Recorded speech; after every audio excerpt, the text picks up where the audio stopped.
Avec ce code, pendant le Black Friday, vous avez jusqu'à moins 50% sur la boutique Linguisticae. Alors allez voir, on sait jamais, peut-être que ça vaut le coup. Aujourd'hui, je vis de ma chaîne YouTube, de mes vidéos, de vous finalement. Par la pub que vous skippez sur YouTube, celle que vous regardez sur Utip, par vos dons sur cette même plateforme ou par ceux que vous faites sur Tipeee, par les t-shirts que vous achetez sur la boutique.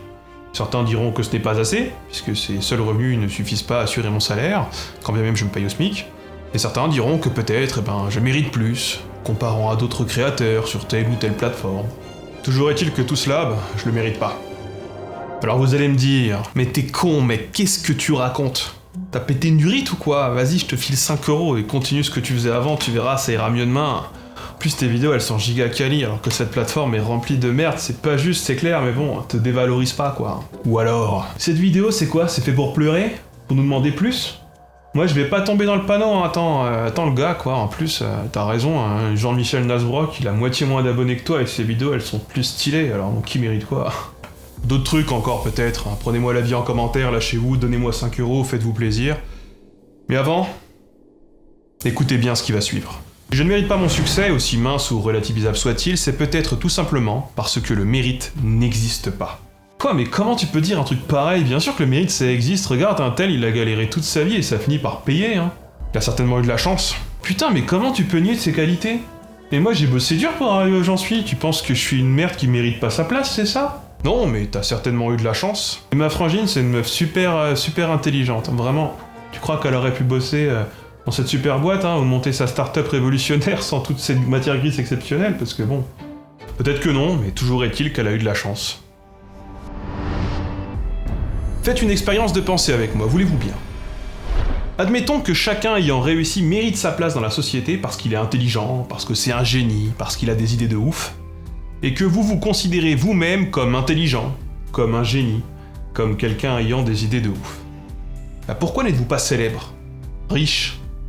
Pourquoi ne voit-on pas vos bouilles sur BFM Business, dans le Figaro, sur un billboard du métro? Alors peut-être que vous n'êtes pas tombé sur le bon prof en prépa, que vous avez du rage kit, ou alors sur le bon éditeur quand vous avez ramené ce manuscrit qui devait pourtant être le prochain best-seller, hein. Peut-être que vous avez eu un accident de bagnole aussi, le jour de cet entretien d'embauche qui aurait dû changer votre vie. Finalement, peut-être vous a-t-il manqué le facteur le plus déterminant. La chance.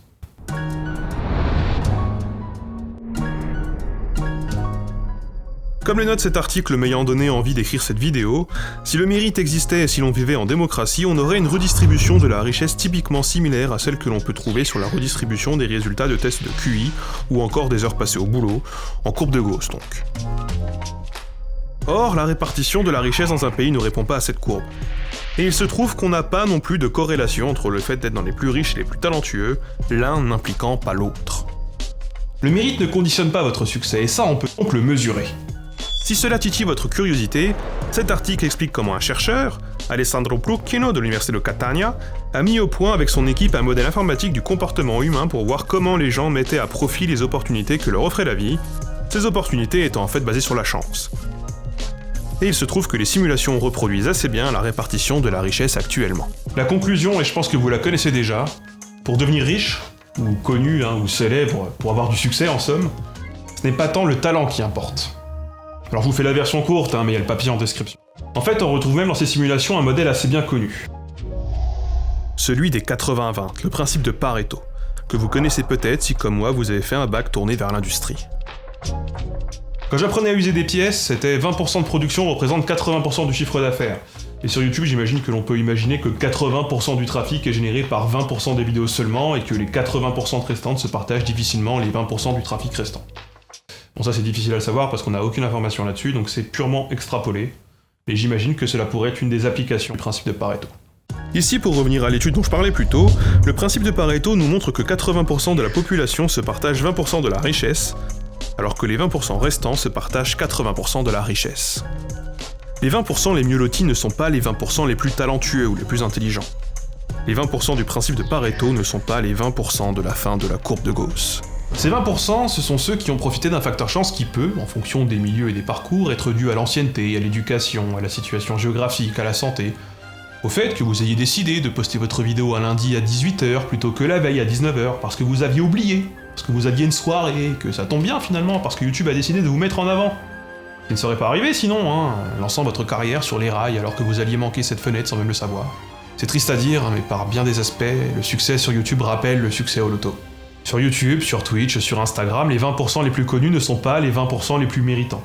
Sur YouTube, un critère comme l'âge de la chaîne est déterminant, parce que les premiers arrivés eurent plus de temps de faire leur trou, et donc l'âge des personnes derrière ces chaînes est également un facteur déterminant. Ça vous frustre qu'un algorithme ou l'âge d'une chaîne pèse à ce point dans la visibilité d'un créateur? Vous trouvez cela injuste, peut-être? Vous trouvez que beaucoup d'entre eux ne méritent pas leur place? Mais qui, au juste, a dit que tout cela devait répondre à la notion de mérite, en fait? La chance peut sourire aux imméritants, puisque le mérite n'existe pas vraiment. C'est vrai que dans notre société, la pilule a du mal à passer. Faut dire que dans notre modèle méritocratique, on nous promet une récompense individuelle basée sur le talent, sur l'intelligence, le travail. Mais en même temps, notre société défend sur le papier l'égalité des chances. Et sur le papier, justement, ces deux promesses sont largement vaines et irrespectées. Peut-être parce que l'on ne peut pas défendre ces deux choses à la fois. Attends, t'es contre le mérite et maintenant l'égalité des chances? Non mais tu veux quoi? Tu veux vivre dans quoi? Dans une dictature stalinienne ou pire, orwellienne? Rien ne me plairait moins, rassurez-vous. Il faut établir un constat. L'égalité repose sur une contribution sociale où toute contribution implique la même gratification. Le mérite repose sur exactement l'inverse. À chaque contribution doit correspondre une gratification proportionnelle. Dans le premier cas, on donne autant à tout le monde, et dans le second, on donne plus à ceux dont on considère qu'ils apportent plus. Alors c'est un paradoxe qui a déjà été mis maintes fois en lumière en sociologie, en philosophie ou en psychologie comportementale. Pour faire cohabiter le mérite et l'égalité, il est nécessaire de passer par une notion tierce, l'inégalité juste. Les individus naissent libres et égaux, mais ils auront accès à des privilèges, à des pouvoirs, à des biens différents en fonction des catégories socio-économiques où ils finiront par occuper une place. Le résultat est donc inégalitaire, certes, mais on considère qu'il a été conditionné par le mérite et donc qu'il est juste. Par exemple, nous pouvons tous créer une chaîne YouTube, et nous partons en principe tous égalitaires là-dessus. Tous les créateurs ont d'ailleurs passé l'étape de la première vidéo pourrave, de la période sans vues, des longs premiers mois sans le moindre euro, à quelques exceptions près. Puis certains ont percé, parce que leurs vidéos sont cool, parce qu'ils ont occupé une niche intelligemment, parce qu'ils ont su se démarquer par un montage dynamique ou une écriture typique. De toute façon, il est inconcevable que chaque chaîne crée la même visibilité, c'est impossible. Et il paraît juste que ce soit au mérite que ce tri et cette hiérarchisation inégalitaire des chaînes se fassent.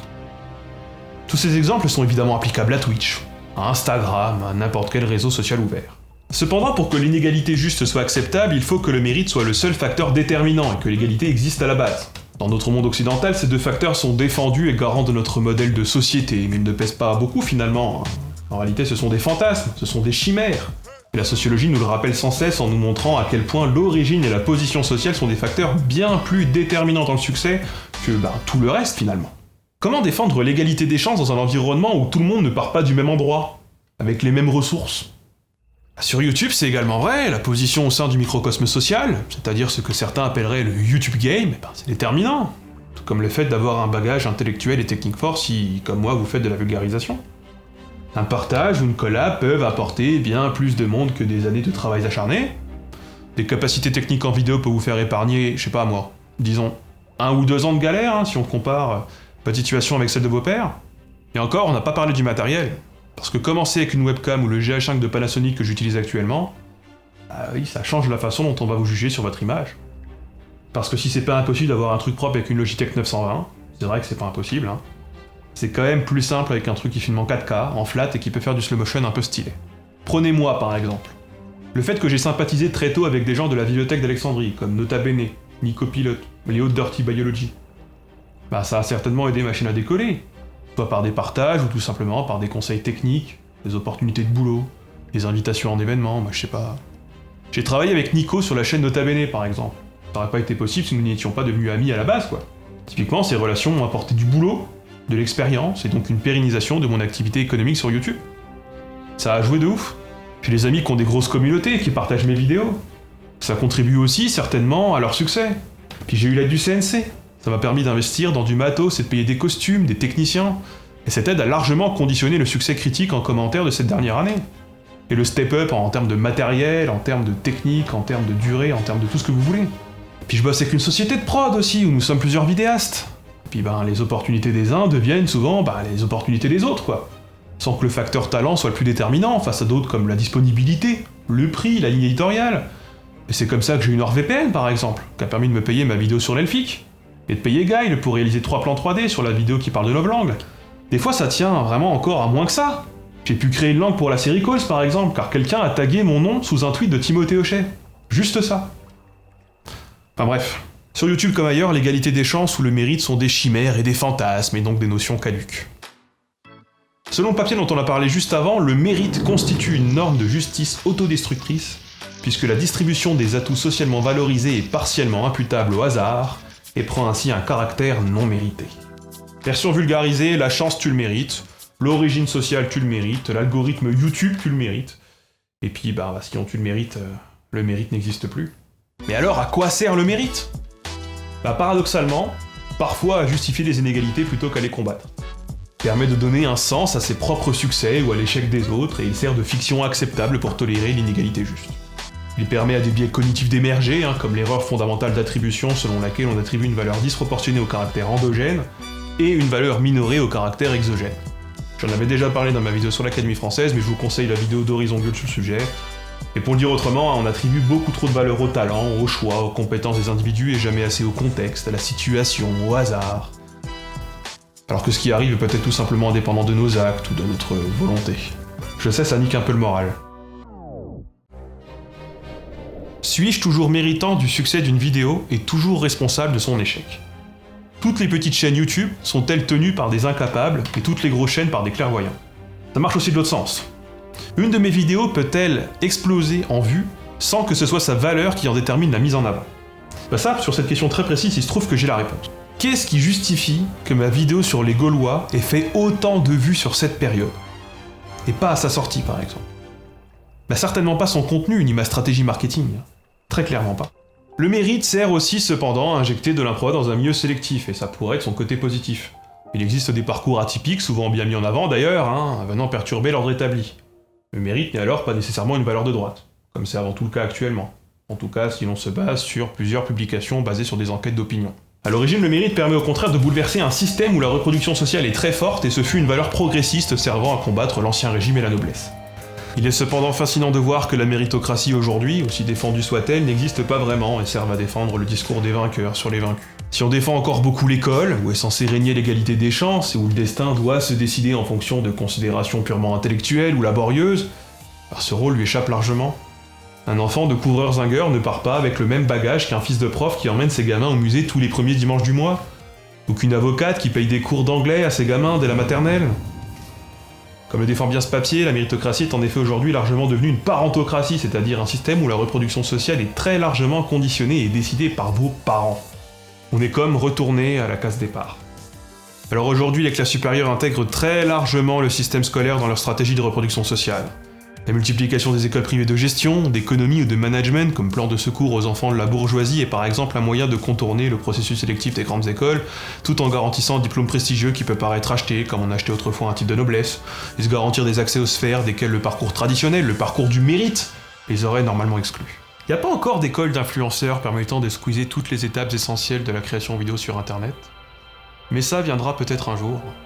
Il y a déjà des trucs comme le FantaXU, et puis il y en a qui ont tenté des projets du style. Franchement, t'es dur, il y a aussi de la sélection en école privée. C'est pas parce que j'ai payé 20 000 € que j'ai aucune compétence. Moi perso, j'ai fait la Vesoul International Business Academy School, et c'est prestigieux, si c'est prestigieux d'ailleurs, c'est parce qu'ils ont un savoir-faire unique et des talents qui nous permettent de nous démarquer sur le marché de l'emploi. Moi de toute façon, j'étais pas fait pour l'école publique. C'est le nivellement par le bas là-bas, j'aurais pas pu pleinement exploiter mon potentiel. Après, t'es jaloux peut-être parce que t'aurais pu aussi intégrer mon école, mais t'as pas pu, parce que c'est sur dossier scolaire, c'est vrai. Surtout que des pauvres, on en a aussi. Moi, regarde, par exemple, j'avais un ami dans ma classe, il était fils de prof. Alors en effet, la reproduction sociale fait de plus en plus appel au capital économique.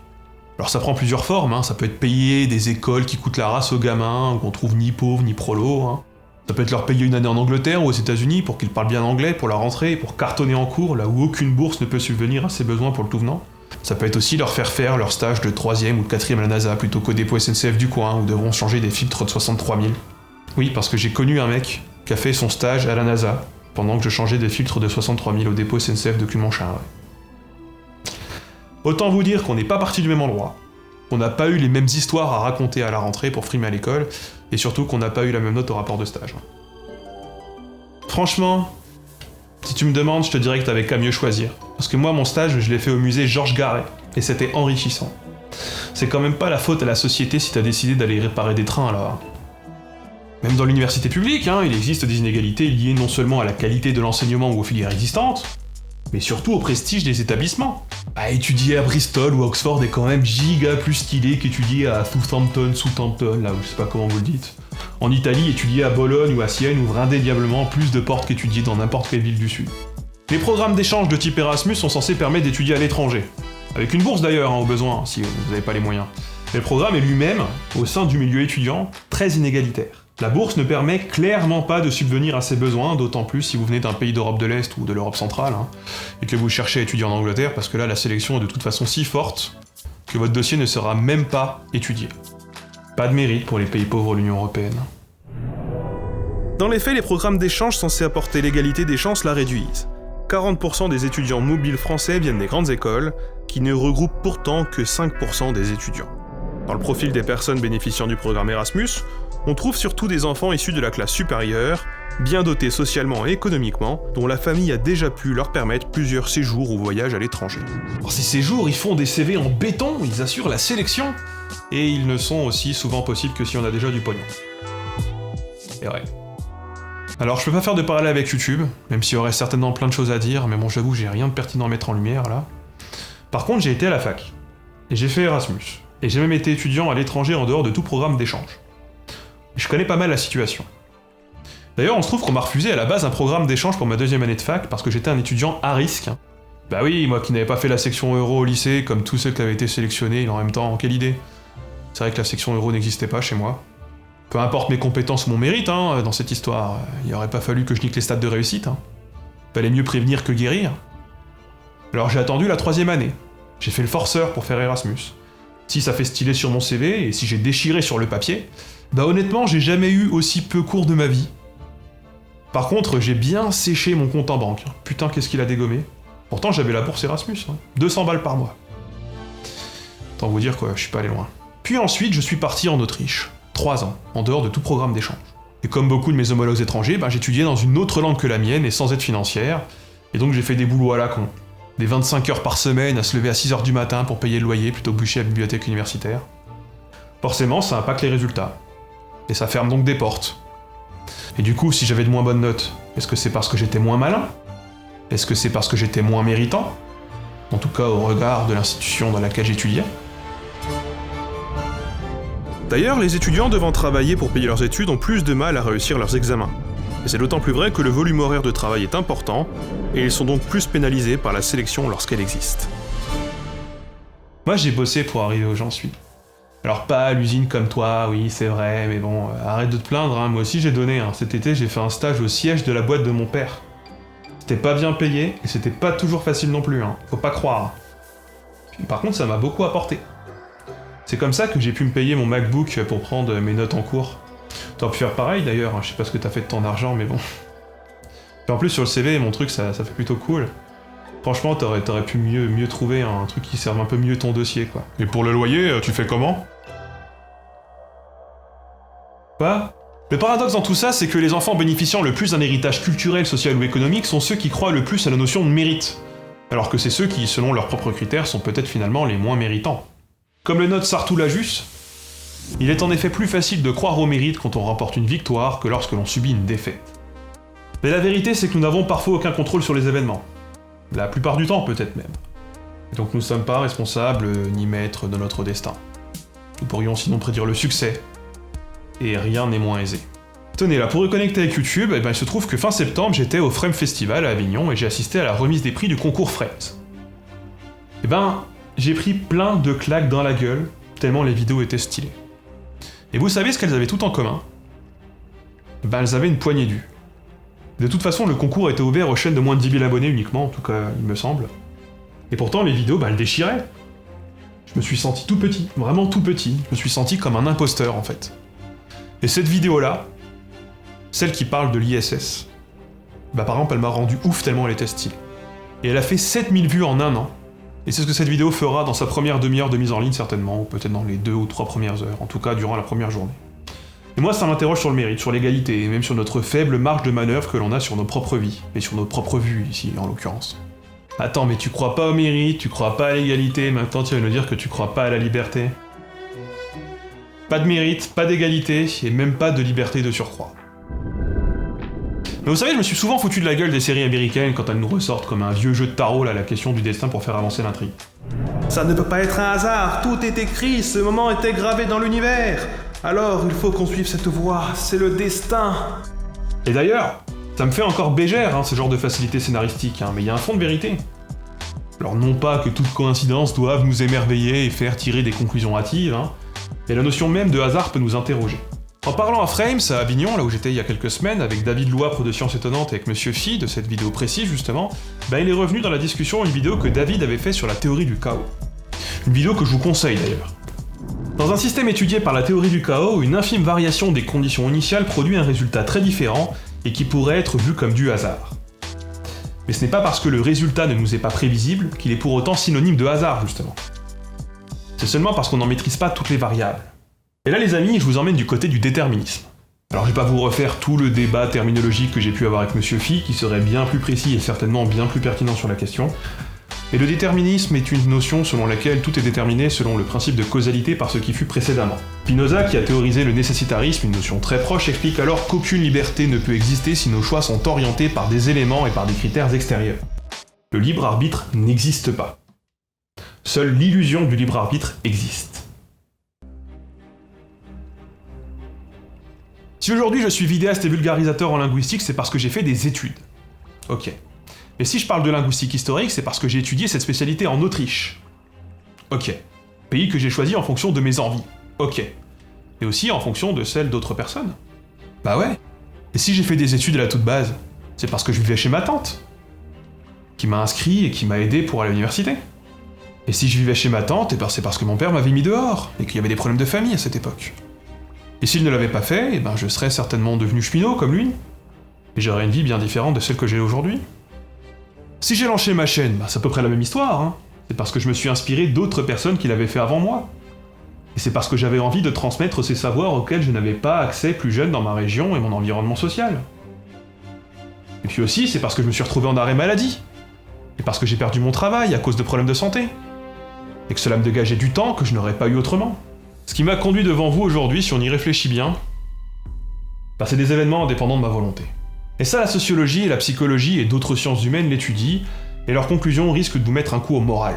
Le mérite présuppose l'existence d'un libre arbitre, nécessaire à ce que l'on soit directement responsable de nos actes, des meilleurs justifiant nos succès, à nos pires justifiant nos peines ou nos échecs. Sauf que la science vient nous contredire. Nos actes et nos pensées sont largement conditionnés. Par exemple, on peut invoquer l'expérience de l'eBay. On sait que la volonté de faire une action est précédée par la commande de cette même action dans notre cerveau. Vous bougez le doigt avant de décider de bouger votre doigt.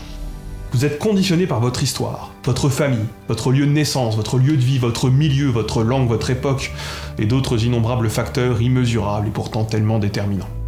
Pour aller dans ce sens, je pourrais invoquer ce titre, que je ne lirai pas à voix haute ici, où Hebb argumente fortement en défaveur d'un quelconque libre arbitre, en expliquant par exemple qu'il n'existe aucune force qui influencerait les neurones et ne les ferait pas faire ce qu'ils ne feraient pas sinon. Mais du coup, tu exclues les malfrats et les malfaiteurs, les assistés qui ne sortent pas les doigts du cul là, et les cassos qui foutent le bordel, bravo. Je te félicite pas. Bravo le mec. Non. Expliquer, ce n'est pas excuser. Je pense qu'on avait intégré ça depuis Manuel Valls.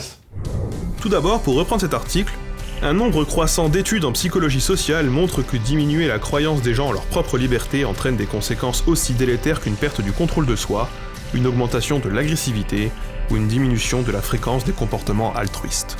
L'illusion du libre arbitre est certainement un mythe nécessaire pour continuer à être heureux. Alors si pour le mérite et l'égalité des chances, le mythe tombe lorsque l'augmentation des inégalités devient de plus en plus flagrante, l'illusion du libre arbitre est peut-être le socle qui conditionne l'existence même de nos sociétés. Parce que le libre arbitre, pour reprendre Durkheim, est conditionné par des structures comme la loi juridique ou sociale, la tradition, la géographie, l'instinct grégaire, notre ADN. Spinoza vous dirait que la véritable liberté est de savoir que le libre arbitre n'existe pas, et alors qu'il n'existe ni bien, ni mal, ni moralité, ni responsabilité finalement. Ce n'est pas parce que les gens sont esclaves de leur histoire, de leur milieu, de leur corps, de leur schéma de pensée qu'il ne faut pas continuer à jouer le jeu pour s'orienter vers un monde plus juste, plus heureux, plus acceptable. C'est donc pas parce que YouTube vous rend célèbre que vous le méritez, premièrement, et ensuite qu'il est acceptable que cette célébrité serve à profiter de petites jeunes de 13 ans ou à lancer des vagues de harcèlement. En revanche, il est très intéressant de voir que la notoriété biaise les relations sociales, induit des comportements déviants, et les étudier permettra sûrement de les prévenir. C'est en ça qu'expliquer, ce n'est pas excuser. En tentant de comprendre, on peut agir sur les causes plutôt que devoir gérer sans cesse les conséquences. Si vous avez vu la série Mindhunter, une série très bien, c'est finalement la même logique. Il peut paraître immoral d'étudier et sympathiser avec des tueurs qui, selon nos standards, sont des enfants du démon, indignes de gaspiller notre temps, mais cela permet en réalité de mieux comprendre leur personnalité et ce qui les a conduits à passer à l'acte. Et donc, à la fin, on peut peut-être se servir de ça pour éviter à d'autres de sévir à l'avenir. Je ne crois donc pas au libre arbitre, ni au mérite, ni à l'égalité des chances. Lorsque l'on vient me voir et qu'on me dit « Mec, malgré tout, tu mérites plus d'abonnés. Regarde Ibra TV, ce teubé, combien il en a là ? Et toi, seulement 240 000, quelque chose comme ça ? Non mais c'est pas juste. C'est pas juste. Moi, les contenus intelligents et les contenus hauts, ça devrait normalement être devant, quoi. Enfin, après, il y a que des trucs de Google dans l'onglet de tendance, et des vidéos de Google partout. D'ailleurs, Twitch aussi, il y a que des Google, Instagram, il y a que des meufs superficielles, et toi, tu fais des trucs quali, et regarde où t'en es. Moi, j'aurais le seum, tu mérites tellement mieux, mec. Et je te dis pas ça parce que, voilà, en plus, on s'aime même pas et tout, mais je te le dis avec le cœur, quoi. Mais en fait, rien n'est juste. Et je ne mérite pas plus d'abonnés dans un milieu où de toute façon il est strictement impossible de dire qui mérite le nombre d'abonnés qu'il a. J'en mérite certainement pas moins non plus, hein. C'est juste que je ne mérite rien. Je ne mérite pas. Bah pour certains, j'en ai pas assez. Pour d'autres, j'en ai trop. Et pour beaucoup, ça n'a sûrement pas la moindre importance de toute façon. Alors j'ai tenu ce discours à un fan de ma chaîne il y a quelques semaines, et apparemment ça me fait passer pour quelqu'un de plutôt humble. Mais je n'ai aucun mérite à tenir ce discours non plus, hein, puisque c'est mon absence de croyance dans toutes ces notions qui orientent mon discours, justement. Peut-être même que finalement, ça fait de moi quelqu'un de plutôt prétentieux, qui sait. Pour finir, j'ai plusieurs questions en guise de conclusion un peu facile et peut-être un peu trop épeculée. En France vivent 8 millions de personnes sous le seuil de pauvreté. Le méritent-elles ? À ce moment, on assiste également à une augmentation des salaires des grands dirigeants. Le méritent-ils ? Si vous méritez vos succès, méritez-vous aussi toutes les mères qui vous sont arrivées ? Ne devez-vous tout qu'à vous-même ? Vous qui n'avez ni choisi votre famille, ni votre époque, ni votre langue, ni votre culture, ni votre ADN ? Les individus ont besoin de croire que leurs talents et leurs efforts seront récompensés pour travailler et faire de la recherche créée. L'absence de méritocratie serait démotivante. Avant de vous renvoyer vers ma boutique ou mon compte Utip où vous pourrez me soutenir, bien que je le mérite pas, hein, si vous avez suivi cette vidéo, mais peut-être que vous n'êtes pas d'accord, je vous conseille vivement d'aller voir ces vidéos de Monsieur Phi, de David Louapre, d'Horizon Bull, même ce TEDx de Mandax. Je vous conseille aussi la série The Good Place, là la saison 4 vient de reprendre, parce que pour moi c'est une série qui lève beaucoup de questions sur les notions de mérite, les notions de destin, de hasard, sur les notions de bon, de mal, de tout ce genre de choses. Pourtant c'est une série qui paye pas de mine. C'est la première vidéo qui ne parle pas de linguistique sur la chaîne et qui parle de sciences humaines de manière générale. Et si cela vous plaît, n'hésitez pas à le dire en commentaire, et si ça vous déplaît également. Mais surtout, et j'insiste là-dessus, si vous considérez que mon travail vaut la peine d'être soutenu, alors rendez-vous sur Utip ou sur Tipeee, puisque si 1% d'entre vous donne 1 euro, eh bien je n'aurai plus du tout besoin de faire ce genre d'annonce en fin de vidéo. Voilà. Bonne journée ou bonne soirée.